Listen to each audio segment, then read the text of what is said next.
Hey everybody, how's it going? We're out here in the Time Cave, aka Garage, somewhere in the foothills of Monrovia. So we're out here just making a little video. This is an update on the 100, our Rayo number 100, the big daddy of old coal blasts made for the Rayo company, which was a company created by Standard Oil. And the lanterns were mainly manufactured by the Pritchard Strong Company, and their own personal line of lanterns were Prisco's. So they just rebranded Prisco lanterns as Rayo. And after Prisco went out of business, I believe Embry and maybe even Dietz made some Rayo lanterns for Standard Oil. Anyhow, this thing I picked up, as you know, in Phoenix, Arizona at the Brass Armadillo. And this thing was a pretty straightforward, job. It was already clean. I didn't really have to do anything to it except for lubricate the lift mechanism, and so it rises and falls fairly smoothly. This thing is patented January 8th or 6th or 8th. It's hard to see, but 1912. So this thing is 1912 period. It's pretty neat.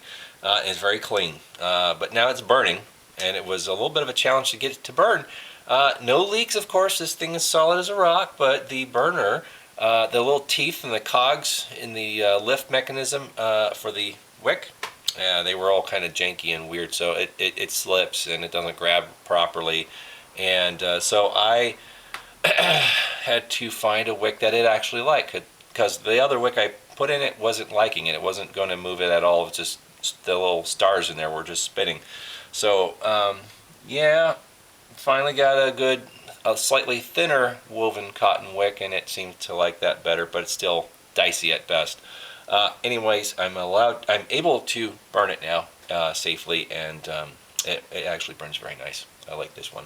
So this one is practically done. I just love this big bale on this thing. It's just a treat. Just a treat. Beautiful thing. Love that lantern. Okay, well, when I got back from Tucson, I had something waiting for me the next day. This came in the mail from eBay. It is a Buhl No.0 Tubular. Now, Buhl lanterns are not that common. They made a lot of them, but they're very scarce when they come up for sale. And those that are on eBay at the moment, they really want a premium price. And I can't fault them for that, because they are unique. They're well designed, and they're fun. And they're interesting, and they have a very unique mechanism to lift the globe. As you can see, the side lift is different than what Dietz made, in about the same period. However, it has a lot of Dietz attributes to it. Apparently, shout out to Woody Kirkman with W.T. Kirkman Lanterns Company. He actually helped me understand that this model did get Buhl in trouble with Dietz because of copyright infringement, because of the square air tubes and, the kind of same silhouette as a Victor or other tubular lanterns that Dietz offered in the 90s. So that's pretty neat.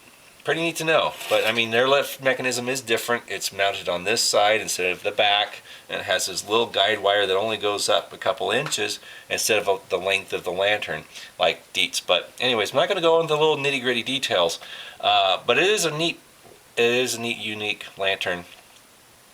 I have the other version with the matchbox on the side, with the little cap that rises and lowers with the glow plate. But this one doesn't have that, and I wanted to have one of each. Naturally. Duh. Lantern collector. We're interesting. But this thing came with the original globe, and I snagged it for a very reasonable price. I had very little opposition on eBay, and it ended right before Christmas. And I know that people weren't shopping for lanterns, and I figured I had a pretty good chance at winning this thing, and I did. And I offered just a little bit more than the opening bid. I'm surprised I actually won it, because these things do have quite a bit of following. However, I'm grateful that I won it, because I'm going to treat this thing just in the right way. I'm only going to clean it off very subtly. I'm going to take care of a little bit of the rust and make sure it's not going to get any worse. But it's going to be mainly as you see it, slightly cleaned up. The globe was cleaned at one point. The person who owned it previously just did a very mild cleaning job, but this thing does have rust in the fount. Discovered a small pinprick hole in there, and I'm going to take care of that. So throw some denatured alcohol, slosh it around, clean it all up, roll around some pebbles and stuff, and just get some of the rust out as much as possible, and then pour in the seal all and take care of it, and then we'll seal it up and I can burn it. But until then, it's not going to be burned. I'm going to take my time cleaning this one. So it will be a bit of a project for the first part of this year, first project of 2020. I'm excited. It's going to be fun. It's going to keep me busy. Not that I need that really. I'm usually pretty busy, but anyhow, this thing is just a cool lantern. I like Buhl tubulars. They're really fun. They're unique and different, and can be fairly pricey. Just because one or two sell for a couple $100s, everybody thinks that that's the going rate. Well, sadly, with eBay, it's a crapshoot. Sometimes that's what they go for. Sometimes they go for much less. This went for much less.